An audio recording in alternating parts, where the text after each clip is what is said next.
तो भाई लोग आज एक बात बताऊं था ना कि मतलब 26 जनवरी वाले दिन बाड़मेर कलेक्टर टीना डाबीरी एक कोई मतलब मानवीय भूल हुई थी। मतलब वहाँ बैक दिसारे महीना सल्यूट करे तो देखो इंसान है वो भूल हो जावे। ठीक है। तो उगी पोस्ट रे महीना मैं कहीं कौन लिखियो नहीं, मैं सिर्फ मतलब वो वीडियो पोस्ट करियो तो। ठीक है।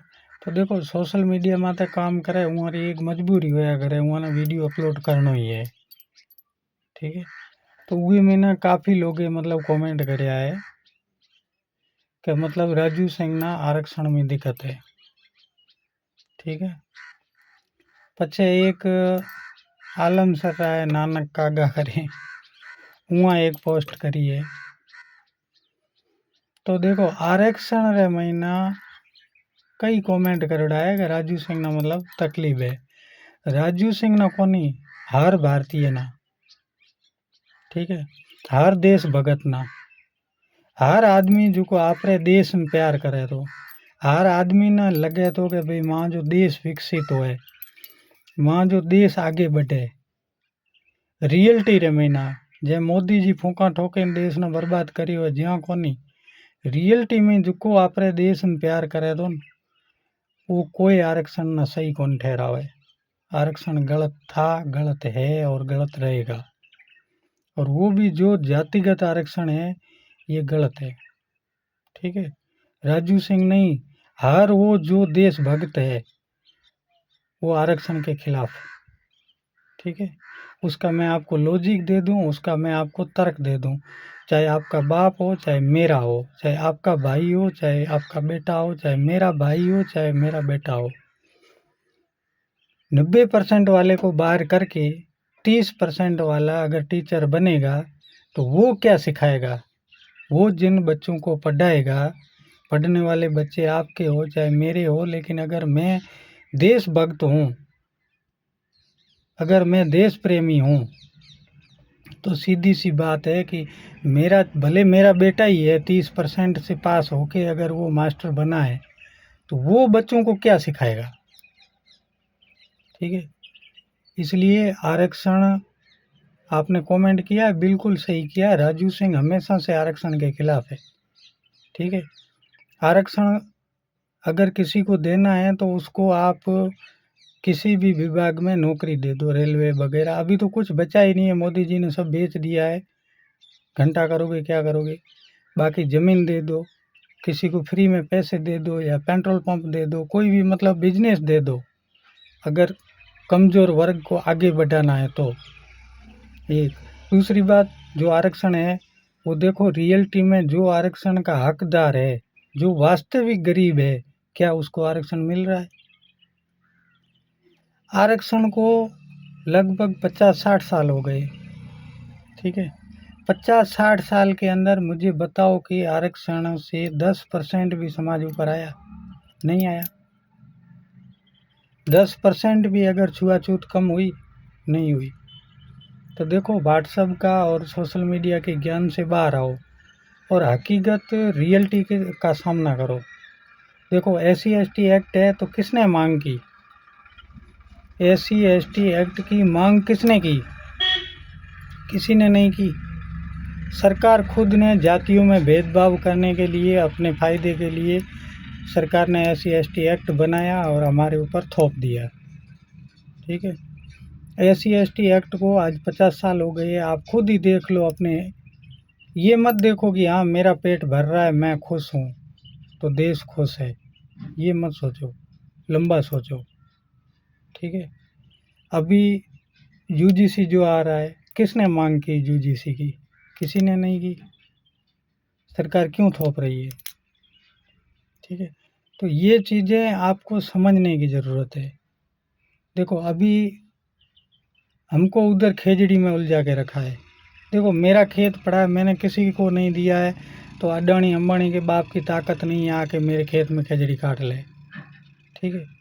हम कमज़ोर है, हमारे नेता कमज़ोर है, औरण को हम रजिस्टर नहीं करवा पा रहे हैं, तो सरकारी ज़मीन पड़ी है तो सरकार ने अभी पूरी दे दी है।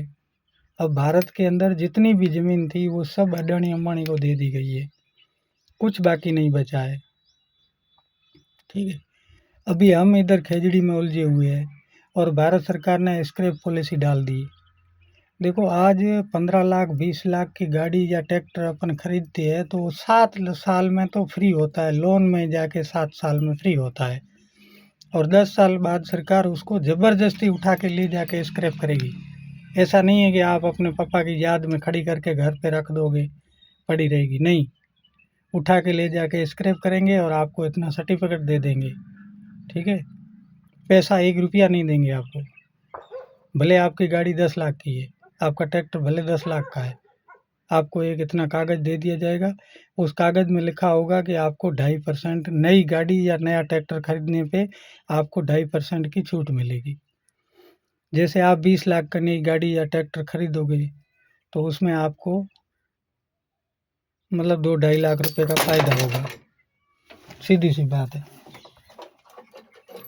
ये स्क्रैप पॉलिसी कितनी खतरनाक है, किसान, मजदूर और गरीब के लिए कितनी खतरनाक है।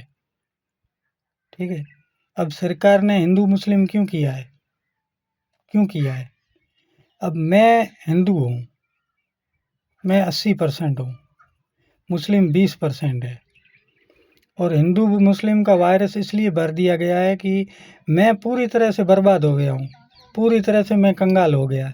मेरा धंधा लॉकडाउन में चौपट हो गया। ठीक है, नोटबंदी में चौपट हो गया, पूरी तरह से आज मैं बर्बाद हूँ। ठीक है, लेकिन मेरे अंदर वायरस भरा हुआ है, मुसलमानों का घर गिर रहा है, मुसलमानों पे कार्रवाई हो रही है, हिंदू मुस्लिम हो रहा है, मेरी हिंदू की सरकार है। ठीक है, और गाय की रक्षा कर रही है, फलाना कर रही है, ढेंकड़ा कर रही है। अभी पोखरण में देखी क्या कार्रवाई हुई। ठीक है, तो अब मैं चुप हूँ, भले मैं पूरी तरह से बर्बाद हो गया हूँ, लेकिन मेरे अंदर वायरस भरा हुआ है कि मेरी हिंदूवादी सरकार है और मुसलमानों के खिलाफ कार्रवाई कर रही है। ठीक है, बाकी अभी अमेरिका वाली जो मतलब पॉलिसी लागू की है मोदी जी ने, क्या है इसमें? किसान पूरी तरह से बर्बाद हो जाएगा, पूरी तरह से बर्बाद हो जाएगा। क्योंकि ऐसे भी हम बात करते हैं कि पाकिस्तान में 250 रुपये आटा है, 300 रुपये डीजल है, तो अपने यहाँ कौन सी कमी है? अपने यहाँ भी सोना 2 लाख रुपए पहुँच गया है। वही पाकिस्तान वाले हाल हमारे है। कुछ लोग सवाल कर रहे हैं कि राहुल कभी ज़िंदगी में प्रधानमंत्री बनेगा। बिल्कुल बनेगा, लेकिन बनेगा किस पे? एयरपोर्ट बेच दिया, रेलवे बेच दिया, बस बेच दिया, रोड बेच दिया, गाड़ी लोगे तो 18% अपन टैक्स देते हैं, 18% जीएसटी देते हैं, 3 रुपये किलोमीटर टोल देते हैं, और 10 साल बाद आपकी गाड़ी स्क्रैप कर दी जाएगी। क्यों? कि जो ये गाड़ी वाली कंपनियां हैं ये सरकार को चंदा देती है, और इन कंपनियों ने बोला कि हमारी इलेक्ट्रिक गाड़ी और सीएनजी गाड़ी सेल नहीं हो रही है। तब इन कंपनियों के कहने पे सरकार ने ये पॉलिसी लाई।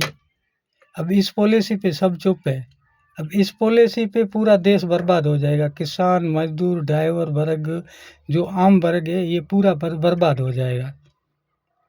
लेकिन इस पे चुप है, और खेजड़ी पे मामला चालू है। तो भाई खेजड़ी मेरा खेत, पहली बात तो मैं मेरा खेत अडानी अंबानी को दूं ही क्यों? मैं दूं ही क्यों? अगर दे रहा हूं तो मैं एग्रीमेंट लिखवा के लूं कि भाई मेरे खेत के अंदर कोई भी पौधा आप नहीं काट सकोगे। अगर मैंने एग्रीमेंट नहीं किया है तो फिर वो कंपनी तो देखो भाई पेड़ काटेगी, सीधी सी बात है, काटेगी। आज मैंने आपसे कोई फैक्ट्री बनाने के लिए ज़मीन खरीदी है, तो मैं एक बात है 100 बाई 300 का कोई मतलब बनाऊंगा कंस्ट्रक्शन, तो उसके अंदर पौधे होंगे, सीधी बात है मैं काटूंगा ही। ठीक है, तो ये मतलब नेता लोगों ने हमको उलझा के रखा हुआ है। 2020 में खेजड़ी कटिंग के 7,000 रुपये थे, और आज हरीश जी कह रहे हैं 30,000 रुपये है। ठीक है, तो ये सरकार ने मतलब इन मुद्दों में उलझा के हमको पूरी तरह से बर्बाद कर दिया है, और देश पूरी तरह से बर्बाद हो चुका है। आप सोचो, कांग्रेस कितनी भी मतलब वो थी, लेकिन उसने अपने पूर्वजों की कोई चीज़ नहीं बेची थी। देखो, भारत सरकार की खुद की कंपनियां हैं, भारत सरकार के खुद के जो रोड थे, वो रोड तोड़ के वहाँ पे टोल रोड बनाने की कहाँ ज़रूरत थी? तो मतलब